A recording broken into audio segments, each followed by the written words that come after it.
I think it's the silliest program I've seen in a long time, but maybe if you really need a new car and you truly have a clunker, you're going to do it. But does it make sense? Not to me. No, it really doesn't. Yeah, it's not an economy booster. It's just shifting money from one end of the. It's shifting water from one end of the sinking boat to the other. That's all it is. Good analogy. It's just really not throwing it overboard. If you want to throw water overboard on a sinking economy, only way to do it is organize people to be productive and throw the water actually overboard instead of throwing it from one compartment of the boat to the other. That's a lot of what Obama's doing. Is just taking money from the rich, who are the rich are the people that finance businesses and make investment decisions, and good ones. That's why they're rich. And taking that money that they would normally have to do investments and giving it to people who don't know anything about investment.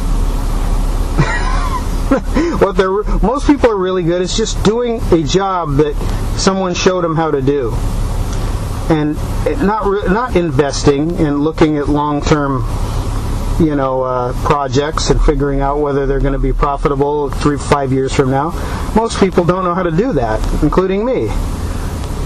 I just want to do a job that someone showed me how to do and solve problems day to day. Then most people are short-term focused. I'm happy to defer investment decisions to people who know what the hell they're doing, and I'm fine with them making lots of money because they're better at deciding if the overall project is good and has a large demand in the long run than I would be. I just know how to work on the short-term part of the project, and that's fine. That's my role, and most people are in that role. And if you want to just steal from those people who are the investors and give it to everyone, spread it around, well, there's going to be no jobs in a complex economy. It'll revert to a more simple economy, and it'll just contract if they really try to do that.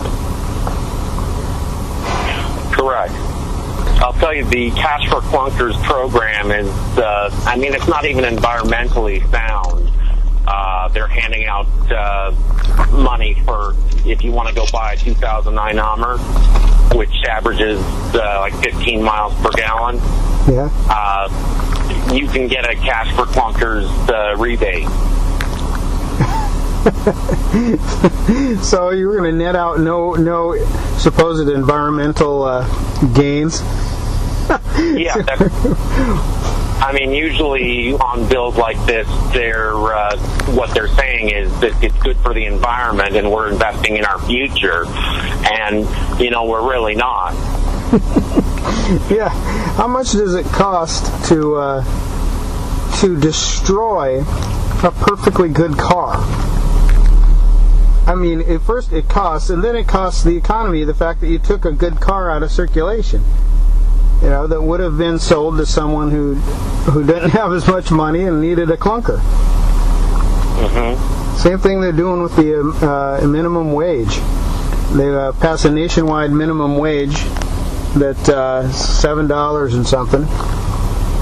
And all that's going to do is put a bunch of 16 to 18-year-olds out of work. Most of them aren't worth more than that. Or not even worth that at all. Yeah, they're not worth that at all, So the guy, all he can do is sweep and stock shelves. He's not worth $7 an hour.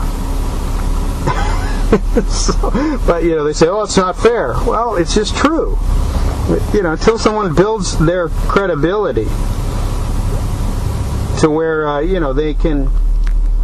they can show up for work every day, and then they say, all right, give me some more work. I really want to try more things. They start doing a lot more things in the store. Then they're worth their $7 and eventually $9 and $11. And their wage will naturally rise to that level. Yeah, because they'll be able to at least put in the time at the $6 or $5 an hour and prove themselves out. And then, if they don't get a raise at this place, they can bring their work history to someone else and say, look, I've been working a year at this other place and I'm looking for more challenge. and they'll get hired. But no, he's not even letting people into the workforce. In fact, he wants to expand this. What's that program where the AmeriCorps, where the kids do community service, and they get paid with tax money, and to go around do community service. They want to expand that from 75,000 people to 225,000.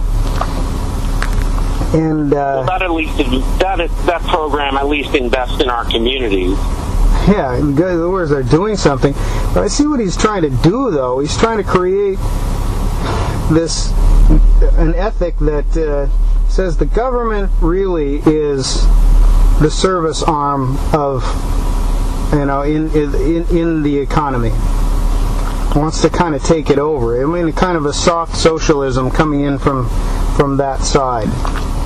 I mean, if you knock all the young people out of work, and then you employ them with some government job, seems to be giving them the wrong signal. The best signals they can get are, did you show up on time? Did you do your work? Did you do this and that? Maybe they could put accountability into it. I highly doubt it, though, because mostly those programs are pretty corrupt, and not the accountability is just not there. Like in most programs, it's just not, the incentive doesn't work all the way up and down the chain. So I don't have any confidence that he's helping young people out at all with this government first ethic. Anyway, it's way too dry. We're not entertaining people, Greg. Do you have anything more to say on the economy sham? We got a healthcare sham, and even though I understand you're for a good, strong government option, the way they're trying to sell it is quite disturbing, and the way they're spinning the economy is another kind of act of desperation. Very much so. Yeah. So the only other item